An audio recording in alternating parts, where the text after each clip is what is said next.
अल्लाह ही अल्लाह किया करो, दुख न किसी को दिया करो, जो दुनिया का मालिक है नाम उसी का लिया करो। तकमीली तलबीना, ताकत, सेहत और शिफा के लिए सुन्नत और तिब्बे नबवी का बेहतरीन नुस्खा। नाजरीन, क्या आप भी खुशहाल मालदारों की तरह कामयाब बिजनेस करके हजारों और लाखों रुपए कमाना चाहते हैं? अगर आपकी हाँ है तो आज ही से अपने इलाके में तकमीली तलबीना का आसान बिजनेस करना शुरू करें और चंद ही महीनों में कामयाब बिजनेसमैन बनने के तरीके बेहतरीन तजुर्बों के साथ सीखें।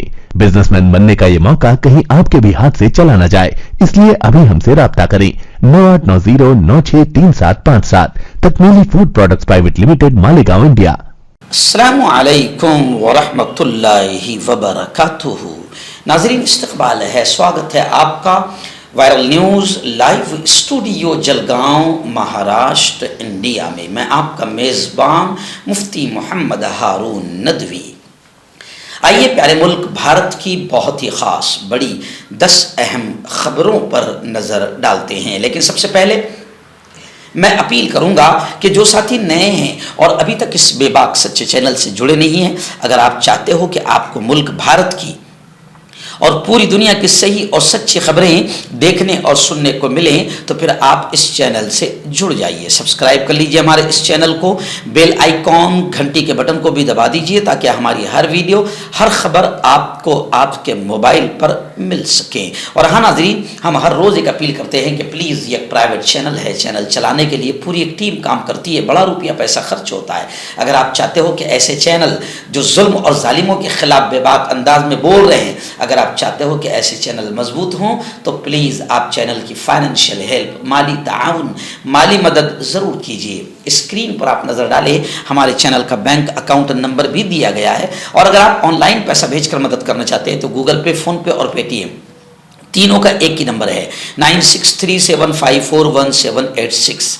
अल्लाह ने जो भी आपको ताकत दी है उस एतबार से हर दिन या हफ्ते या महीने में एक बार ही सही 200, 500, 1000 जो भी आप चैनल की मदद कर सकते हैं, चैनल की मदद कीजिए, हमें साथ दीजिए। नाज़रीन, इस वक्त पहली बड़ी खबर मेरी निगाहों के सामने आ रही है। मैं इसे अच्छी खबर के तौर पर देख रहा हूँ कि आलम इस्लाम का, मैं सिर्फ हिंदुस्तान की बात नहीं कर रहा हूँ, आलम इस्लाम का एक मशहूर दीनी तालीमी तरबियती इदारा है दारुल उलूम देवबंद। आपको याद होगा कि कुछ हफ्तों पहले भगवा आतंकियों ने इस इदारे को निशाना बनाने की कोशिश की और एक भगवा दास्ता मंदिर के आतंकी ने, जो वहाँ का पुजारी है, जो आतंकी है, जिसने ज़बान से सिवाय टॉयलेट के आज तक कुछ भी नहीं उगला, हमेशा ज़बान से मुसलमानों के खिलाफ गंदगी उगलता है।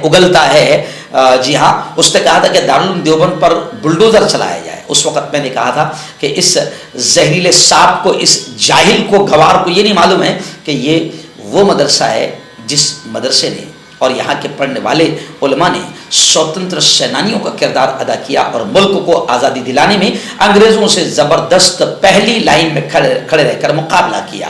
खैर, ग़ज़वा हिंद का एक फतवा, इसको लेकर दारुल उलूम देवबंद को निशाना बनाने की कोशिश की जा रही थी, लेकिन वहाँ के सहारनपुर के कायम मुकाम एसएसपी ने क्लियर कह दिया कि दारुल उलूम पर कार्रवाई का कोई जवाब नहीं और अपनी रिपोर्ट उन्होंने बाकायदा जिला मजिस्ट्रेट को पेश कर दी है। ग़ज़वा हिंद फतवे पर एनसीपीसीआर चाइल्ड कमीशन की जानिब से उठाए गए हंगामे पर मेरठ पुलिस ने दारुल उलूम देवबंद की वेबसाइट पर फतवे के हवाले से सहारनपुर के जिला मजिस्ट्रेट को रिपोर्ट पेश कर दी है। एनसीपीसीआर ने यूपी हुकूमत को हिदायत दी थी कि वो वेबसाइट पर मुबैना काबिल एतराज़ मवाद की दरियाफ्त के बाद दारुल उलूम के खिलाफ मुकदमा दर्ज करे और कानूनी कार्रवाई करे, लेकिन कायम मुकाम एसएसपी ने बिल्कुल क्लियर करते हुए कहा कि दारुल उलूम पर कार्रवाई का कोई भी जवाब नहीं है। आइए दूसरी बड़ी खबर इस वक्त मेरी निगाहों के सामने है, जिसको लेकर काफ़ी हंगामा इस वक्त मचा हुआ है। जी हाँ, लालू प्रसाद यादव ने अपने अनोखे अछूते निराले अंदाज में मोदी पर जबरदस्त हमला करते हुए कहा कि मोदी जी क्यों नहीं बताते आप कि आपके यहाँ कोई बच्चा नहीं हुआ, आपको कोई बच्चा नहीं है, ये क्यों नहीं बताते मोदी जी।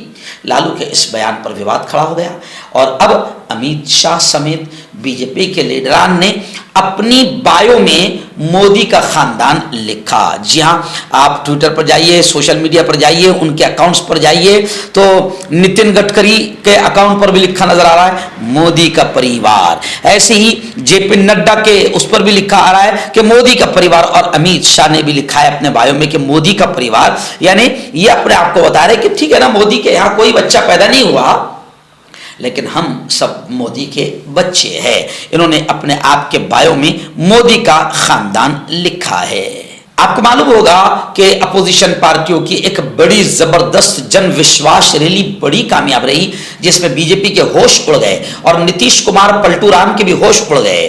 खैर, उस मौके पर वजीर आजम नरेंद्र मोदी पर लालू प्रसाद यादव ने सीधा हमला करते हुए कहा कि पीएम मोदी हर बार अकरबा परवरी का मसला उठाते रहते हैं, परिवारवाद की बात करते रहते हैं। वो ये क्यों नहीं बताते मोदी जी कि उनके यहाँ बच्चा को कोई बच्चा नहीं हुआ। लालू यादव ने वजीर आजम के मजहब के बारे में भी तबसरा किया था, जिसको लेकर बाकायदा अब अमित शाह, बीजेपी नड्डा और स्मृति ईरानी समेत पार्टी के कई रहनुमाओं ने अपनी बायो में अपने आगे लिखा मोदी का परिवार, यानी ये सब मोदी के बच्चे हैं।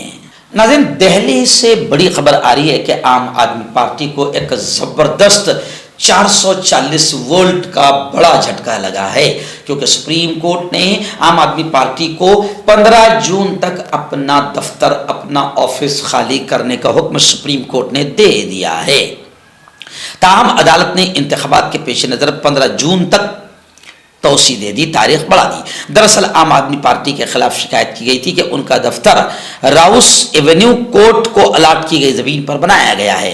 इस मामले में हाई कोर्ट ने भी सख्त बरहमी का इजहार करते हुए दफ्तर खाली करने को कहा था। आम आदमी पार्टी ने इस फैसले के खिलाफ सुप्रीम कोर्ट का दरवाजा खटखटाया। अब सुप्रीम कोर्ट ने भी दफ्तर खाली करने को कहा है। अदालत ने यह भी कहा कि एएपी आम आदमी पार्टी नए दफ्तर के लिए हुकूमत को दरखास्त दे सकती है। अदालत ने यह भी कहा कि मुतल्लिका महकमा आम आदमी पार्टी की दरखास्त पर 4 हफ्तों के अंदर फैसला करे। इस वक्त अहमदाबाद से हमारे रिपोर्टर मुफ्ती इस्माइल सुमरा ने बताया कि गुजरात में कांग्रेस को एक और बड़ा झटका लगा है। जी हाँ, क्योंकि कांग्रेस के एक कदआवर बड़े नेता अर्जुन मोढवाडिया ने पार्टी छोड़ दी है। लोकसभा इलेक्शन 2024 से पहले कांग्रेस पार्टी को बड़ा धक्का लगा है। अब गुजरात में कांग्रेस पार्टी के सरकर्दा रहनुमाओं में से, बड़े लीडरों में से एक यानी अर्जुन मोढवाडिया ने गुजरात असेंबली और पार्टी दोनों की बुनियादी रुकनियत से इस्तीफा दे दिया है। उन्होंने पीर को गुजरात असेंबली के स्पीकर शंकर भाई चौधरी को अपना इस्तीफा पेश किया है। मैं आपको बता दूं कि इनका ताल्लुक सौराष्ट्र से है, ओबीसी कम्युनिटी से और साहिली इलाके से है। गुजरात असेंबली अपोजिशन लीडर भी ये रह चुके हैं और रियासत गुजरात में कांग्रेस पार्टी की कमान भी कर चुके हैं। कभी गुजरात में इनका शुमार अहमद पटेल के बाद दूसरे नंबर पर होता था। उत्तराखंड से बड़ी अफसोसनाक खबर आ रही है। जी हाँ, आप जानते हैं कि हल्द्वानी फसाद खुद हुकूमत की बदमाशी और मक्कारी की वजह से हुआ कि जब मस्जिद और मदरसे पर बुलडोजर चलाया गया, फिर मामला और हालात बिगड़े। उसके बाद मुसलमानों को ही लूटा गया, मारा गया, काटा गया, गोलियां चलाई गई, मुसलमानों को ही निशाना बनाया गया। और अब मुसलमानों से नफरतें करने वाला उत्तराखंड का पीएम ये कहता है कि हल्द्वानी फसाद की भरपाई फसादियों से की जाएगी। अच्छा, फसादी कौन है ये उसको मालूम है, मगर मुसलमानों को ही निशाना बनाया जाएगा। फसादियों की लगाम कसने के इक़दाम में हुकूमत उत्तराखंड ने पीर के दिन कहा कि फसादियों को पब्लिक प्रॉपर्टी के नुकसान की भरपाई करनी होगी। हुकूमत ने हल्द्वानी में संगबारी, आगजनी और फायरिंग में 6 जानों के इतलाफ और 100 से ज्यादा अफराद के जख्मी होने के तकरीबन 1 माह बाद ये फैसला सुनाया है। एक दीनी मदरसे के पर बुलडोजर चलाने के बाद यह तशद्दुद बरपा हुआ था। कई गाड़ियों और कई इलाके में पुलिस स्टेशन को आग लगा दी गई थी और सब ये मानते हैं कि यह सारा फसाद खुद मुख्यमंत्री की गलत कार्रवाई की वजह से हुआ था। बड़ी खबर इस वक्त मेरी निगाहों के सामने आ रही है कि ऐवान में नोट के बदले वोट पर मुकदमे की बात हो गई है। सुप्रीम कोर्ट ने अरकान पार्लियामेंट और अराकीन असेंबली को भी छूट देने से आला कोर्ट ने, सुप्रीम कोर्ट ने इनकार कर दिया है। 7 जजों की बेंच ने 25 साल पुराने फैसले को पलट दिया। सुप्रीम कोर्ट ने अपना फैसला सुनाते हुए कहा है कि एमपीज और एमएलए के खिलाफ वोट देने के लिए रिश्वत लेने पर मुकदमा चलाया जा सकता है, क्योंकि एमएलए एमपीज भी रिश्वत लेते हैं। 1998 के पीवी नरसिम्हा राव केस में 5 जजों की आईनी बेंच के फैसले को सुप्रीम कोर्ट के जजों ने 25 साल पुराने फैसले को पलट दिया और साफ तौर से यह कहा कि इसमें अब अराकीन पार्लियामेंट और अराकीन असेंबली को भी छूट नहीं दी जाएगी। उनको भी वोट के बदले नोट अगर वो लेते हैं तो उन पर भी मुकदमा किया जाएगा। आपका पर्सनल डॉक्टर शावेद सेक्सोलॉजिस्ट। किसी भी सेक्स की प्रॉब्लम को लेकर आप मुझसे कभी भी कांटेक्ट कर सकते हैं। इसके अलावा अगर आपको शुगर है, बिना अंग्रेजी दवाई, बिना परहेज के आपका शुगर खत्म हो जाता है, बवासीर, खूनी हो या मस्से वाली हो, नसों का दर्द, जोड़ों का दर्द, गठिया भाई, अभी कांटेक्ट। बड़ी खबर इस वक्त मेरी निगाहों के सामने हिमाचल प्रदेश से आ रही है। जी हां, हिमाचल प्रदेश के एक वजीर, एक मंत्री जगत सिंह नेगी ने बड़ा बयान दिया है। कहा है कि दुनिया की सबसे बेशरम, बेहया और नंगी पार्टी बीजेपी है। जी हाँ, रियासत में भारतीय जनता पार्टी की तरफ से रियासत हिमाचल प्रदेश में कांग्रेस की हुकूमत के गैर मुस्तहकम होने के दावे पर सख्त रद्द अमल जाहिर करते हुए कहा कि बीजेपी दुनिया की सबसे बड़ी बेशरम पार्टी बन गई है और अपोजिशन लीडर जयराम ठाकुर को सबसे बड़ा बेशरम शख्स उन्होंने करार दिया। मिस्टर नेगी ने कहा कि रियासत में हुकूमत मुस्तहकम न होती तो बीजेपी अब तक उन्हें नहीं छोड़ती और अब तक अपोजिशन लीडर जयराम ठाकुर नाच रहे होते, लेकिन मिस्टर ठाकुर दर दर भटक रहे, कभी दिल्ली, कभी चंडीगढ़ और कभी शिमला पहुंच रहे। उन्होंने कहा कि रियासत में बीजेपी के पास अक्सरियत नहीं है, जबकि कांग्रेस की हुकूमत अक्सरियत में है। बीजेपी हुकूमत गिराने के लिए इस तरह के हथकंडे अपना रही है। पहले 6 लोगों को निकाल रहे हैं, फिर सुप्रीम कोर्ट जा रहे हैं। जिनको निकाला गया वो कांग्रेस के एमएलए थे। यानी उन्होंने ये कहा कि बीजेपी बेशरम, बेगैरत, बेहया, नंगी पार्टी है। जरा भी शर्म नहीं है कि जमहूरियत और सेकुलरिज्म के तरीके पर चुनी गई सरकारों को गिराने के लिए बीजेपी घटिया से घटिया हरकत कर रही है। मर्दाना ताकत हासिल करें 72 घंटों के अंदर, वो भी जड़ी बूटियों द्वारा। हकीम याकूब खान से कांटेक्ट करें जो कि 75 सालों से हिकमत कर रहे हैं। इसके अलावा जोड़ों में दर्द, गुर्दों में पथरी, शुगर, खुजली, ल्यूकेरिया का गारंटी से इलाज किया जाता है। अभी कांटेक्ट। हर्बल सुपर लेकर आया सम्राट गोल्ड किट जो कि मायूस शादीशुदा मर्दों के लिए है। इनको प्योर जड़ी बूटी से बनाया गया है। इससे आपकी टाइमिंग बढ़ती है, जोश और ख्वाहिश में इजाफा होता है, नसों की कमजोरी दूर होती है। अगर ये आप हमसे लेना चाहते हैं देश या विदेश में कहीं भी, तो हमारे दिए हुए इसके नंबर पर कांटेक्ट करें। इस वक्त एक बड़ी खबर आ रही है महाराष्ट्र की सियासत को लेकर। जी हाँ, आदित्य ठाकरे, शिवसेना, उद्धव ठाकरे के बेटे आदित्य ठाकरे युवा नेता का एक बड़ा बयान आया है। उन्होंने कहा है कि आशीष शेलार को बीजेपी में कोई पूछता भी नहीं है और उन्होंने ये भी कहा कि ये जो गद्दार भागे हैं खोखे ले लेकर, ये अपने आप को ईडी, सीबीआई और जेल से बचाने के लिए गद्दार जो यहां से भागे हैं, वो कहते हैं आदित्य ठाकरे कि ये गद्दार बीजेपी के भी नहीं होंगे। और उन्होंने ये भी कहा कि इस वक्त आम लोग हमारी शिवसेना के साथ है। और उद्धव ठाकरे का भी बड़ा बयान आया है। उन्होंने कहा है कि हमने सब कुछ दिया, गद्दारों को हमने सब कुछ दिया, फिर भी गद्दारों के हीरो ने पेट में छुरा घोपा। और उन्होंने कहा कि पीएम केयर फंड के करोड़ों रुपए कहां गए? जुमले का नाम बदलकर क्या अब मोदी गारंटी कर दिया गया है? यानी पनवेल में उद्धव ठाकरे ने शिंदे और बीजेपी को जमकर निशाना बनाया और कहा कि सब कुछ दिया, फिर भी गद्दारों ने पीठ में छुरा घोपा। कोरोना के दौर में पीएम केयर फंड बनाया गया था। उस वक्त रियासत में उद्धव की हुकूमत थी। उस वक्त के बीजेपी लीडरान ने रियासत में डायरेक्ट इमदाद न करते हुए सीधे मोदी के पीएम केयर फंड में करोड़ों रुपए की इमदाद की थी। उस पर उद्धव ने पूछा कि वो करोड़ों रुपए पीएम केयर फंड के कहां गए? खैर, इस वक्त बीजेपी पर अब उद्धव ठाकरे और बेटे आदित्य ठाकरे जमकर बरस रहे हैं। एक बड़ी खबर इस वक्त मेरी निगाहों के सामने आ रही है। आप जानते हैं कि लालू प्रसाद यादव ने मोदी पर हमला करते हुए उनके बच्चों के बारे में पूछा कि बताओ ना मोदी जी, आपको बच्चा क्यों नहीं हुआ?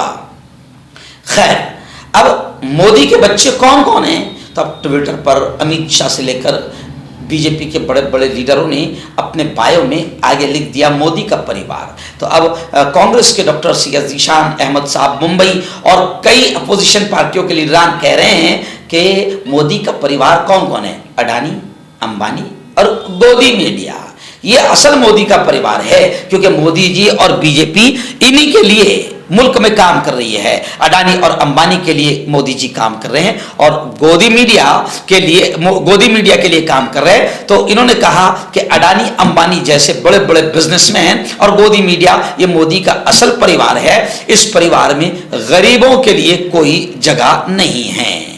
और ये भी कहा कि इन्हीं के जरिए से यानी अडानी अंबानी और गोदी मीडिया ये तीनों मोदी जी का परिवार है और इन्हीं के जरिए से मोदी जी चल रहे हैं और मोदी जी का परिवार यानी बीजेपी चल रही है।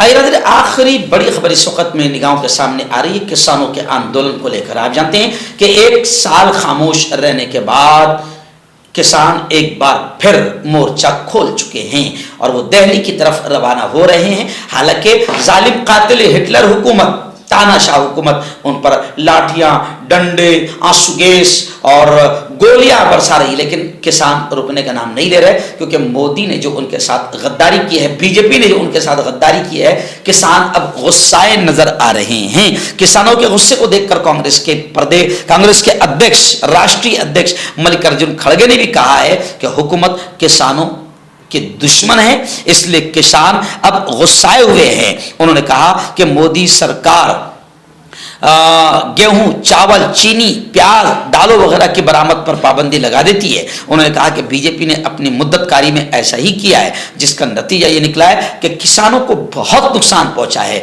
अब किसानों को नुकसान पहुंचाने वाले, इस मुल्क के अन्नदाता किसानों को नुकसान पहुंचाने वाले मोदी को किसान सबक सिखाकर रहेंगे।